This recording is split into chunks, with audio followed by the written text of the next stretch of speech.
अस्सलाम वालेकुम रहमतुल्लाहि व बरकातुहू। उम्मीद है कि आप लोग अच्छे से होंगे और खैरियत से होंगे। तो इस वीडियो में हम लोग ये चैप्टर पढ़ा चुके हैं इससे पिछले वीडियो में। तो इस चैप्टर को आप लोग भी पढ़ चुके होंगे। तो इस चैप्टर के जो सवाल जवाब बनते हैं वो हम लोग कर लेते हैं इस वीडियो में, ठीक है।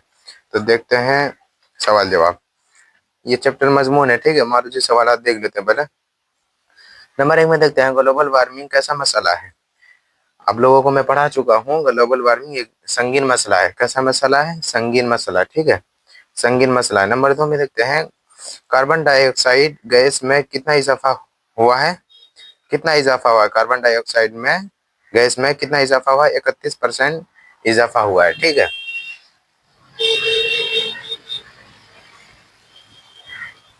नंबर 3 में देख लेते हैं, जमीन का दर्जा हरारत पिछले 100 वर्षों में कितना बढ़ गया है। तो जवाब में लिखना है आप लोगों को 0.75 डिग्री सेल्सियस बढ़ गया है, ठीक है।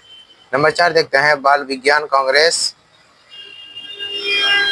2008 में भारत के किस शहर में मुनअकिद हुआ?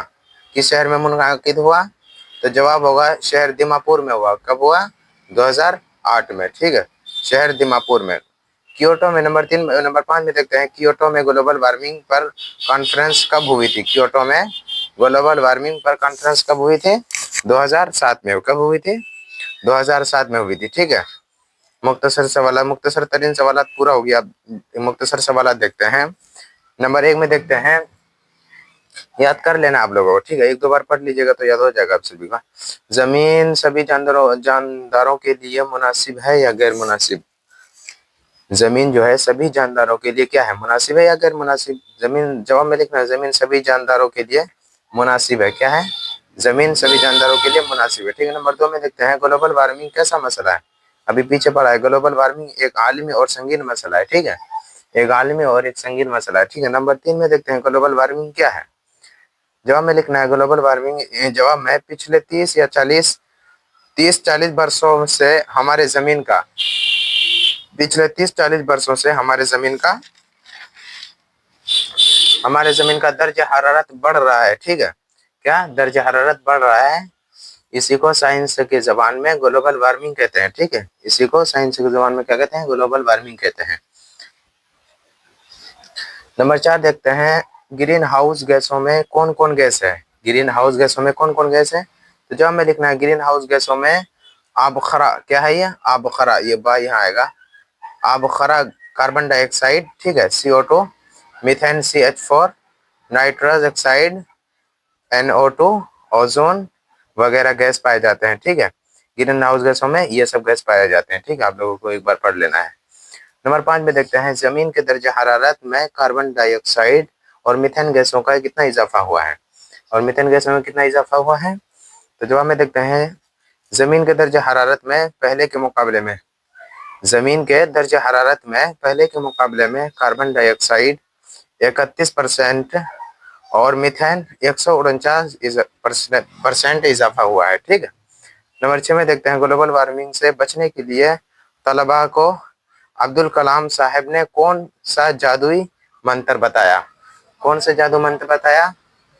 तो देखते हैं जवाब में, ग्लोबल वार्मिंग से बचने के लिए अब्दुल कलाम ने कहा कि अगर 10 साल से 17 साल की उम्र वाले 10 साल से 17 साल की उम्र वाले 20 लाख बच्चे 5-5 पेड़ लगा दे तो हमारे ज्यादातर मसाइल हल हो जाएंगे, ठीक है। 5-5 पेड़ लगा दें तो हमारे ज्यादातर मसाइल क्या हो जाएंगे? हल हो जाएंगे। अब तवील सवाल देख लेते हैं। नंबर 1 में है, ग्लोबल वार्मिंग से आप क्या समझते हैं? क्या समझते हैं? तो जवाब में लिख देना है, ग्लोबल वार्मिंग गुज़िश्ता चंद सालों से जमीन के दर्जे हरारत में इजाफा होता जा रहा है, ठीक है।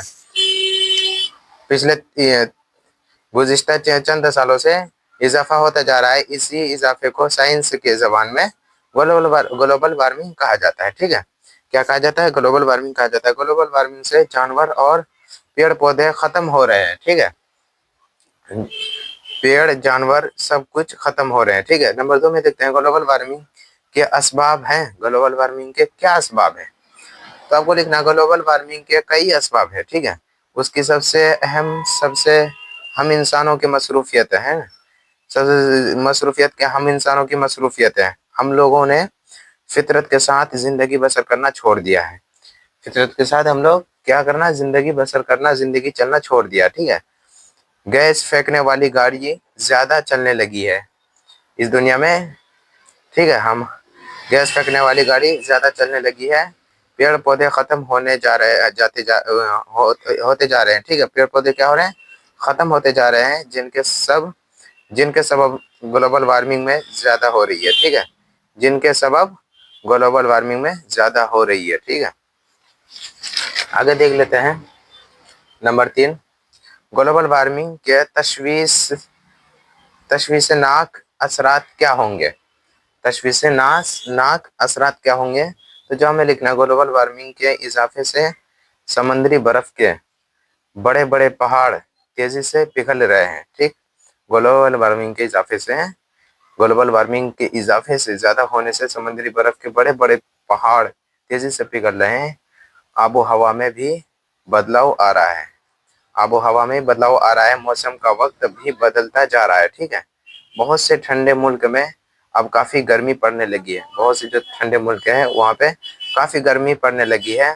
खतरनाक किस्म की बीमारियां पैदा हो रही है। ठीक है। खतरनाक किस्म की बीमारियां पैदा हो रही है। यहाँ तक कि बांग्लादेश का कुछ हिस्सा और हमारे भारत के कुछ इलाके समंदर में डूब सकते हैं। ठीक। बांग्लादेश के कुछ हिस्सा और हमारे भारत के, जिसमें हम लोग रह रहे हैं। ठीक है। और हमारे भारत के कुछ इलाके समंदर में डूब सकते हैं। यहाँ तक हमारा चैप्टर पूरा होता है। ठीक है। यहाँ तक अगर आप लोग सही तरीके से सवाल जवाब बना लेंगे तो इस चैप्टर से कोई ऐसा सवाल नहीं होगा जो आपसे नहीं बनेगा। ठीक। बस यहीं तक रहते हैं वीडियो। ठीक है। अस्सलाम वालेकुम।